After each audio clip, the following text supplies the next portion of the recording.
Okay, पहले कुछ 2/2 के एग्जांपल लेते हैं और फिर उसके बाद 3/3 के लिए इसकी डिटर्मिनेंट की वैल्यूज निकल जाएंगी। ओके, तो पहला क्वेश्चन है कि ए मैट्रिक्स दे रखे हैं, find the determinant A.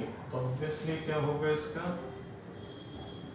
Solution determinant A, so we can write as 2 -1 3 1। Okay, that is the representation of this matrix in terms of the determinant. So the value of this determinant is multiplication of element principal diagonal, that is 2 into 1 minus 3 into minus 1. So what is the value? This is 2 and then minus and plus 3 into 1, that is 3. So final value is 5. Okay, that is the meaning of this value is the determinant of this matrix is 5. Okay, the next question is if A matrix is this, then what is the value of determinant A? So similarly determinant A notation wise is this solution है।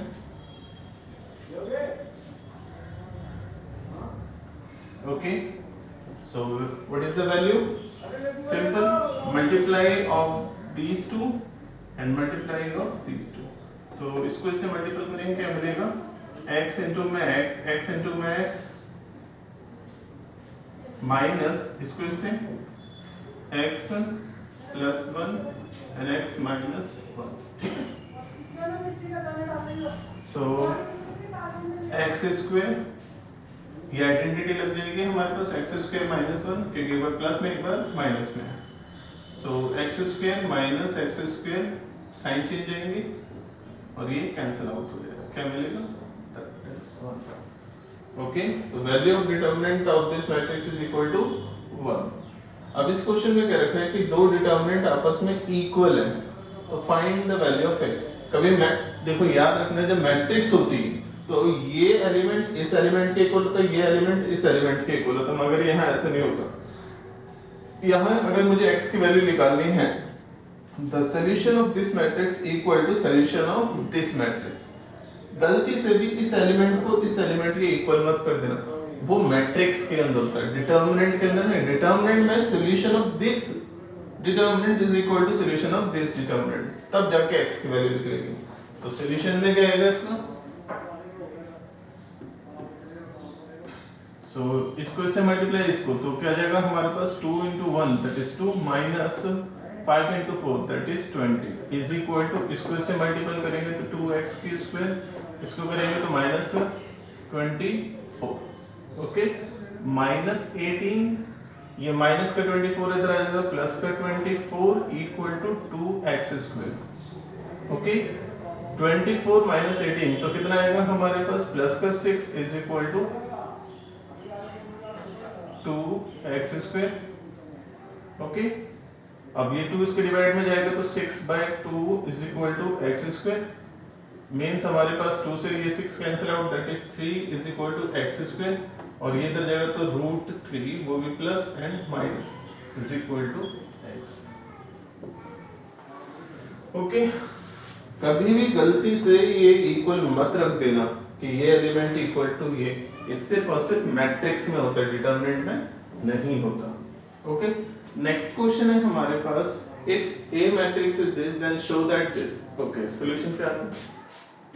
तो पहले LHS की बात करते हैं। LHS में क्या रखा है? 2a। ये मैट्रिक्स को 2 से मल्टीपल करके इसका डिटर्मिनेंट निकालना है। ओके, तो पहले 2a निकाल देते हैं। 2 मैट्रिक्स 2 4 3 5। ओके, तो पहले इस 2 को मल्टीपल कर देंगे तो क्या मिलेगा हमारे पास? 4 8 6 and 10, ये 2a मैट्रिक्स हो गई। ओके, अब 2a का डिटर्मिनेंट, तो डिटर्मिनेंट 4 8 6 10, दैट इज, इसको इससे मल्टीपल दैट इज 40, इसको इससे मल्टीपल कितना है? -48। ठीक है, तो फाइनल वैल्यू कितने आ गई, माइनस का 8 आ गया। ओके, अब आरएचएस लेते हैं। आरएचएस में क्या रखा है, 4 डिटर्मिनेंट ऑफ ए। ओके, तो 4 डिटर्मिनेंट ए, डिटर्मिनेंट क्या होगा इस मैट्रिक्स का, 2 3 4 एंड 5, ये इसका डिटर्मिनेंट। ठीक है, तो इसका डिटर्मिनेंट ये होगा, बस मल्टीप्लाई करो, इसको इससे कितना आ जाएगा 10 और इसको इससे कितना आएगा 12। Okay, that is 4 bracket of -2, that is minus का 8 आ गया। This value is equal to this, LHS is equal to RHS। ठीक है, क्लियर है? ओके, नेक्स्ट है हमारे पास 3/3 कॉन्सेप्ट।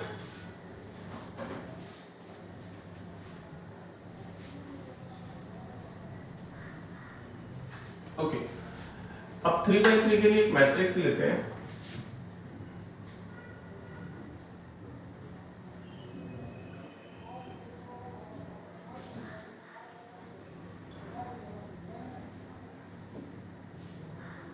ओके, अब जब हमने डिस्कस किया था तो हमने बोला था कि 3/3 मैट्रिक्स के अंदर जब कभी भी डिटर्मिनेंट निकाला जाएगा तो हमारे पास 6 वेज होते हैं और उन वेज में से कोई एक वे चूज करना होता है जिसके बेसिस पे वो डिटर्मिनेंट कैलकुलेट की जाए। मोस्ट ऑफ द टाइम बच्चे क्या करते हैं, R1 के रिस्पेक्ट में उसका डिटर्मिनेंट निकालते हैं। अच्छी बात है, वेरी गुड, कि R1 एक ही की फॉर्म में निकाल सकते हो, मगर ऐसा नहीं कि R1 की ही फॉर्म में निकालो, वो तुम पे भी डिपेंड करता है, तुम जिस मर्जी से निकालना चाहते हो निकाल सकते हो। तो यहाँ पर मैं पहले वो 6 के 6 वे परफॉर्म में यूज कर देता हूँ, चेक करा देता हूँ कि सभी से आंसर सेम आता है नहीं आता।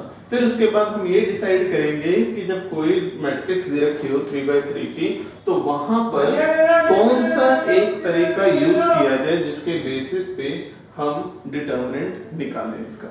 ओके, कौन सी रो या कौन सा कॉलम यूज करें जिसके बेसिस पे वो डिटर्मिनेंट कैलकुलेट की जा सके। तो यहाँ पर पहले सबसे पहले हम 6 के 6 तरीके से निकाल देते हैं। पहले करेंगे एक्सपेंशन इन R1, R1 की फॉर्म में कर देते हैं सबसे पहले।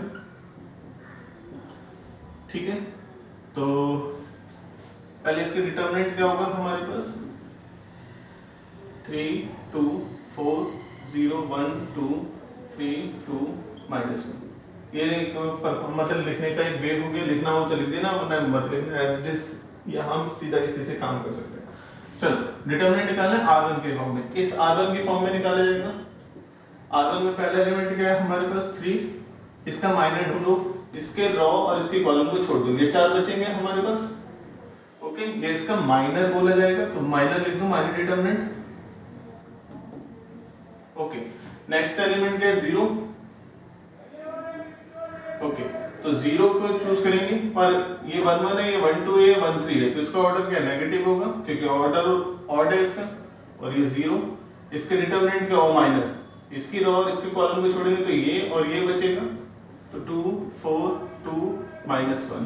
लास्ट वाला क्या है 3, 1 3 है, तो 1 3 में हमारे पास इवन ऑर्डर है, इसका रो इसका कॉलम छोड़ेंगे तो ये 4 रह जाएंगे, तो 2 4 1 2।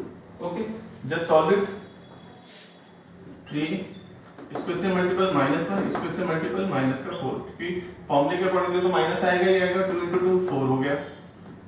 0 है, इसको इग्नोर करेंगे, +3, क्योंकि 0 का मल्टीपल कुछ भी हो तो 0 ही रहेगा। ये 3 2 2 जा 4, फॉर्मूले का माइनस, और 4 × 1 4। ओके, तो ये आ जाएगा हमारे 3 ब्रैकेट ऑफ -5, ये हट जाएगा, प्लस का 3 ब्रैकेट ऑफ 0, तो ये हो जाएगा हमारे पास क्या -15। तो यहां से पता चल चुका है कि R1 के रिस्पेक्टिवली सॉल्व किया, आंसर -15 आया। तो R1 R2 R3 C1 C2 C3 किसी से भी करो, आंसर कितना आना चाहिए, -15 आना चाहिए। अब एक्सपेंशन इन R2,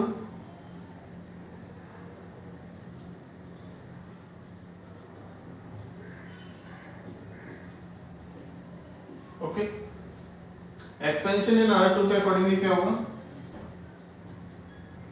R2 ये भी हमारे पास, ये R1 और ये R2, ये R2 है, R2 की फॉर्म में पहला एलिमेंट 2 1 का होगा, तो 2 1 ऑर्डर ऑड है तो आगे पहले माइनस का साइन आ जाएगा।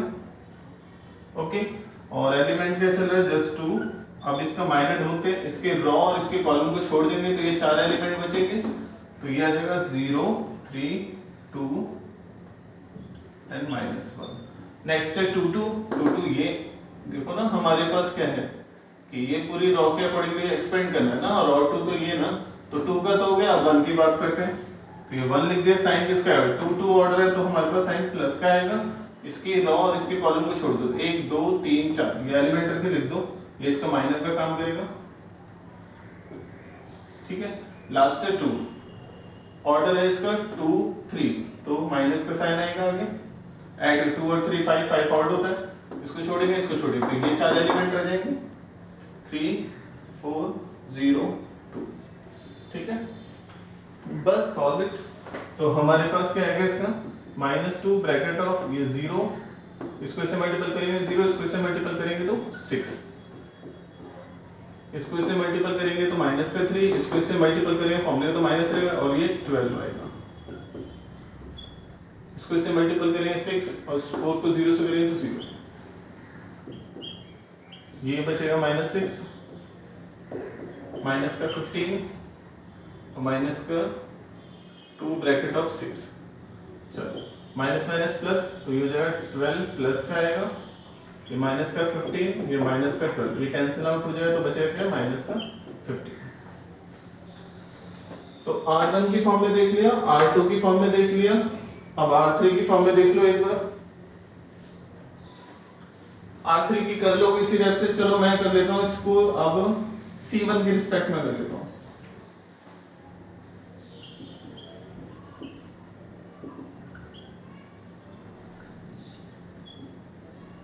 Expansion around C1। ठीक है,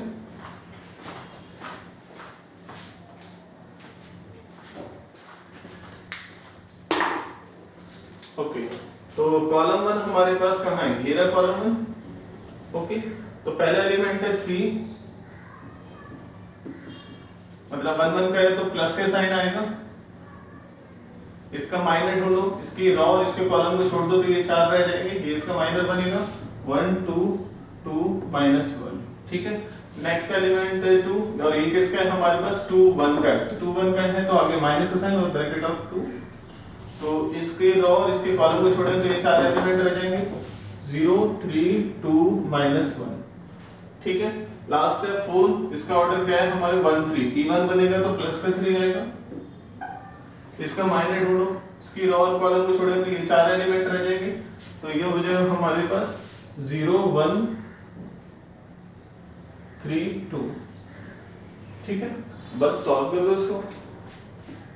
3 1 को -1 से -1, 2 को 2 से करेंगे तो ये 4 और फॉर्म लेगा माइनस, 0 को -1 से 0 और 2 को 3 से करेंगे 6 और फॉर्म लेगा माइनस, 0 को 2 से करेंगे 0 और इसको इससे करेंगे 3 और फॉर्म लेगा माइनस।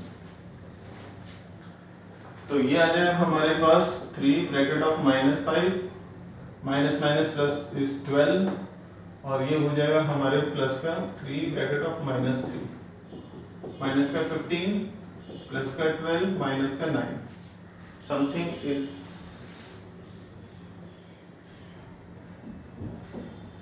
सॉरी ये 4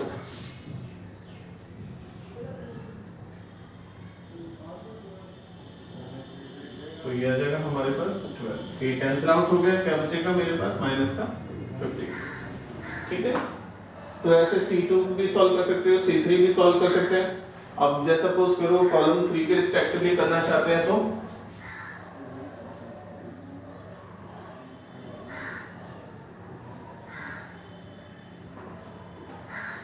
एक्सपेंशन अराउंड C3, अगर मैं C3 की फॉर्म में करना चाहता हूं तो C3 की फॉर्म में अगर मैं बात करूं तो C3 ये ना और ये इसके एलिमेंट है, तो क्या आएगा हमारे पास पहले 3 और ये हमारे पास एलिमेंट है 3 1 3 का इवन ऑर्डर, इसलिए आगे किसका साइन आएगा हमारे पास प्लस का, इसकी रॉ और इसकी कॉलम को छोड़ेंगे तो ये 4 एलिमेंट इसका माइनर का काम करेगा 2 4 1 3 1 2 सॉरी ओके, एक भी एलिमेंट गलत रख दिया तो पूरा आंसर गलत आएगा, इसलिए थोड़ा ध्यान से। फिर नेक्स्ट एलिमेंट है ये, तो ये किसका है 2 3 का, 2 3 ऑड है तो आगे माइनस का, और एलिमेंट है इसका 2 और इसका माइनर क्या होगा 2 और 3, इसको छोड़ेंगे तो 1 2 3 4, फिर जो है 3 0 4 2 3 0 4 2 हो गया। लास्ट है हमारे पास -1 और ये है हमारे पास 3 3 का, 3 3 का है हमारे पास, तो प्लस के साइन है पर इसको ऑलरेडी माइनस है तो ये माइनस का 1 ब्रैकेट, इसकी रो इसके कॉलम को छोड़ेंगे तो ये 4 एलिमेंट रह जाएंगे, क्या रहेगा 3 2 1 और 3 2 0 1, ठीक है ना। अब बस एक्सपेंड कर दो तो 3 ये ब्रैकेट 4 -4, इसको खोलेंगे 2 और ये 6 -0 माइनस का 1, ये 3 और ये 0, ओके। तो कितना आ जाएगा 3 ब्रैकेट ऑफ 0, ये हो जाएगा हमारे पास 12 और ये हो जाएगा माइनस का 3, तो ये तो 0 हो गया, -12 -3 कितना माइनस का 15, ओके। तो तुमने नोटिस किया कि कोई भी रो या कोई भी कॉलम ले तो उसका आंसर हमेशा -15 रहता है। मैंने इसमें से एक नहीं सॉल्व किया, इसमें से एक सी नहीं सॉल्व किया, तो कोई फर्क नहीं पड़ता, सबसे आंसर सेम ही आएगा, ओके। अब बात आती है कि सर कौन सी रो या कौन सा कॉलम ये किसके थ्रू हमें सॉल्व करना चाहिए। सबसे पहले तो अगर तुम्हें कुछ नहीं समझ आ रहा तो R1 की ही फॉर्म में सॉल्व करना, ओके। अगर अपना टाइम बचाना है तो क्विकली उसमें देखो किसी रो या किसी भी कॉलम में अगर 0 आ रहा है, एक 0 आ रहा है, एक से ज्यादा 0 आ रहा है, सिर्फ उसी को सॉल्व करना। तो इसका मतलब है ये R1 के रिस्पेक्ट में भी सॉल्व किया जा सकता है और कॉलम 1 की फॉर्म में भी सॉल्व किया जा सकता है।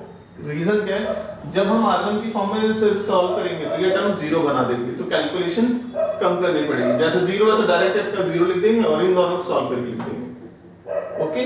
तो और C2 के अंदर भी ऐसे ही होगा कि सिर्फ इन दोनों को सॉल्व करना पड़ेगा, वो तो डायरेक्ट आंसर 0 दे देगा। तो कभी भी कोई भी डिटरमिनेंट में अगर कोई जीरोस हैं तो उसकी हेल्प से उसी रो या उसी कॉलम को तुम सॉल्व कर सकते हो। जैसे कि एक एग्जांपल और ले लेते हैं,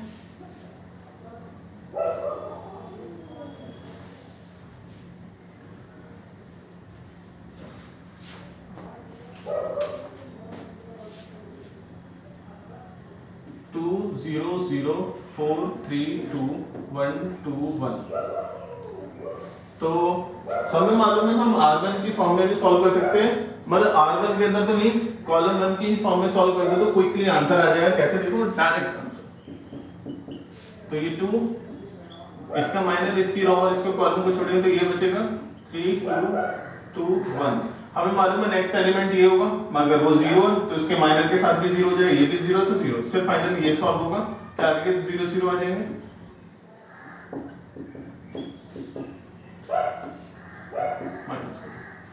ठीक है, ओके। अगर हमारे पास एक और लेते हैं,